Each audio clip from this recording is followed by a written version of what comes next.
policy has evolved over time in India and how it has addressed the nutrition concerns over time at one end, and the other end we have overnutrition within the same population. So understanding the underlying factors becomes very important to formulate a very comprehensive policy. So looking at the overall policy framework, so at least if you look at how the policies have been made, it has been operated within a multifaceted domain.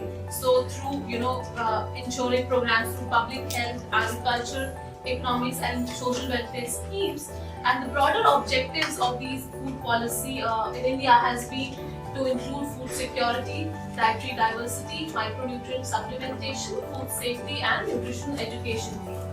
As you can see that these objectives are also very closely related to the other development goals which in India, for example, for the elevation gender equality. So a holistic approach therefore does not require only to address the immediate nutritional concerns, but also looking into the structural determinants of the food insecurity and malnutrition. So moving on, if we see the overall picture from how the food policy has evolved. So starting from the independence, since India was prevalently had food shortage and was importing grains from US, and there were frequent instances of droughts and famines. So the focus of the food policy was much more on attaining the self-sufficiency in food grain production.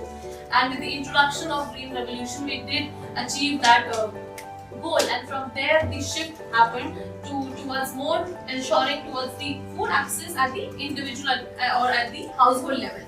And to achieve this objective, we started with the procurement of food grains from farmers at the minimum support prices, and then distributing it at the subsidized prices through our public distribution system.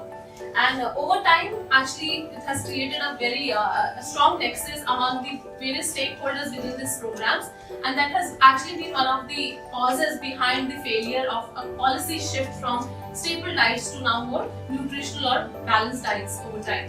So, if we start from the production side of it, where we started. So Green Revolution, all of us know that it introduced hybrid crop seeds, particularly for wheat, and then it went on for rice production. And so given the usage of fertilizers and pesticides, we did enhance our food production. But and eventually, because from where we started as a food shortage country, we went to one of the most largest producer of rice and wheat, and also now export surplus in terms of rice. So overall, you see that there was a secular decline in the price of food grain, which was again the concern for the Indian policymakers, that the prices of these staples should be low in order for the vulnerables to avail at least to buy the staple food. And relatively, if we see that over time, however, the price of the nutrition food has not come down in consequences. So the demand side, well, we can see that it is difficult for people belonging to the lower strata to have the purchasing power to eat or to buy these nutritional food. And on the other hand, like the paradox is from the supply side, since there is a higher price in the market for these nutritional food, the question arises why we did not move from staple to now these non-staple crops. So one of the reasons have been, firstly, the supply side responsiveness, that all throughout we have been still targeting the staple food, and in consequence of it, we have very poorly developed markets and supply chains for the non-food crops in India per se. And much of the investment actually come from the private sector, which is still relatively low in comparison to what the public investment goes on into the staple crop production. So there, as you can see, the whole from the graph, we can see that if we move on, the result of the Green Revolution has been that we have made a move more towards the increasing the production of rice and wheat. However, there has been there have been a constant or a very relative increase in the coarse cereals and the production of pulses over time. So then the second came, since we achieved the self-sufficiency, we started to direct to our focus more on the food access at the household level. So one of the most talked about system was the PDS system, and then there were complementary schemes with that, with like the integrated child development schemes or midday meal schemes, which were trying to focus more on the vulnerable population. So when PDS was started, it started as a urban food security program, which relatively expanded over time into the rural areas, and it was often blamed for leakages in the system to the non-beneficiaries. So therefore, there were reforms like in 1997, the PDS system became more targeted, and it had a dual pricing of food for the below poverty level households and for the upper poverty level households. And in 2000, we went on to subsidize, to particularly focus more on the poorest of the poor, and in order to provide them grains at a more subsidized rate.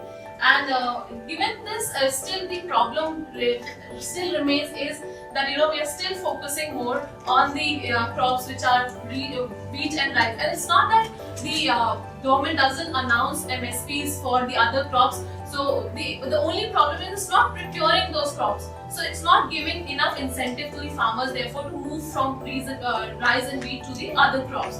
So therefore, the emphasis have been more on calorie adequacy rather than to access to a balanced diet. And there have been independent programs in terms of targeting our women and child health programs. For example, the oldest one is the Integrated Child Development Services, which was providing food supplement to the children as well as our pregnant women, and the midday meal scheme, which tried to focus on providing food to the primary students enrolled in the primary education. Basically, it was trying to fulfill two objectives. One was to bring the students into the school, so increasing the school enrollment, and the other was also providing them food through that incentive. So, and there have been also recent initiatives like India Newborn Action Program, trying to target on bringing down the mortality rate of the newborns. And then there have been another program like Matru Vandana Yojana, which is providing cash of around 6,000 rupees to the women in the cycles of pregnancy, so as to promote more institutional delivery over time. So you can see that there are also structural determinants that they have been trying to focus on based on the health system.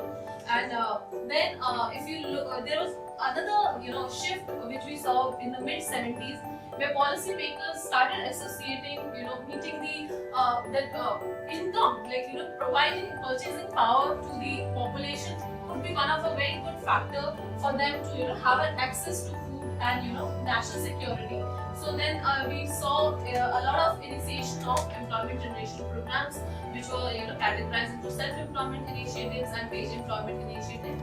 And after 2006, we had a guaranteed legal act, which was the MG-NREGA, which allows 100 days employment to people in the rural areas. And this has been actually, it has been praised for self-targeting, because people themselves, tend to enroll for these programs. So then another great, significant shift has happened with the introduction of the National Food Security Act, which came in 2013, which actually granted a legal entitlement to subsidize food grain to a large portion of our population. However, it is still using PDS as the main channel. So therefore, the whole problem of not moving from the staple food to the non-staple food still persists, and there is a lot of influence from the farm lobbies and from political networks, which prevents it from addressing the hidden malnutrition among the population. So if we see the calorie intake, this is from 2011 NSSO survey. So one can see that in the lower strata, the calorie norms are not met, which we and to a large extent we can associate the intake of calories with food deficiency. So we can see that the bottom strata is still struggling from maintaining having access to the proper calorie. To at least meeting the minimum calorie norms. And if we still see the progress of how these different policies have had the effect on the malnutrition status, so we see that over time the National Family Health Survey shows some progress in tackling the stunting and underweight, but the problem of wasting is still very stagnant, and we can see a lot of differences among what happens within the rural and the urban region. The trend of obesity, as many of us have pointed out, that is still on the rise, mainly due to lifestyle changes, urbanization and dietary shifts. And moving on, one of the much talked about concern is the iron deficiency, both among the children and among the pregnant women and the adolescent girls. So we have a mission called Anemia Mukt mission, where the government is trying to providing supplements of iron to the women in order to cater to this issue. And the other consequence of the overall lifestyle and the nutritional status would be diabetes, which again shows a higher status in terms of the current status, that we see a lot of people suffering from diabetic illness. Moving on, so what we can see through all these policies is that one needs to go beyond the calories and to include much more diverse food grains such as millets, pulses.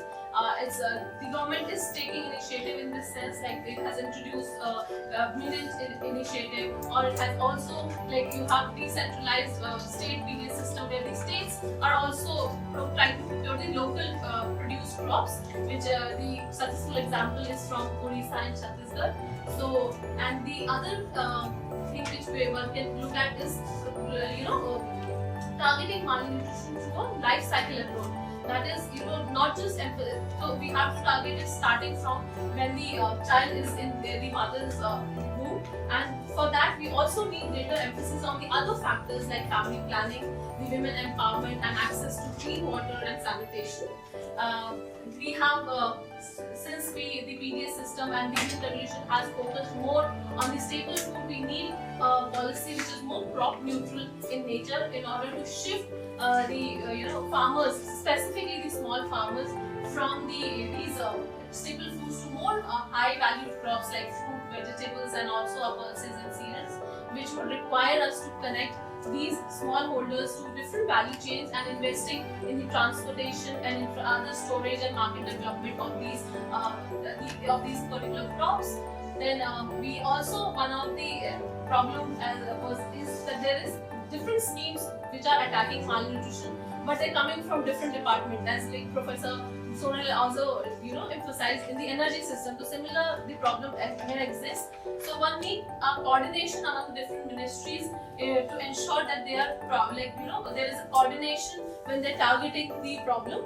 And then they're also talking about increasing the nutritional content of our crops. So we have bio fortification, which we were talking about, and as Professor Reddy just finished off. So these are some of the recent initiatives. I'll just move on to. Long live India and France friendship.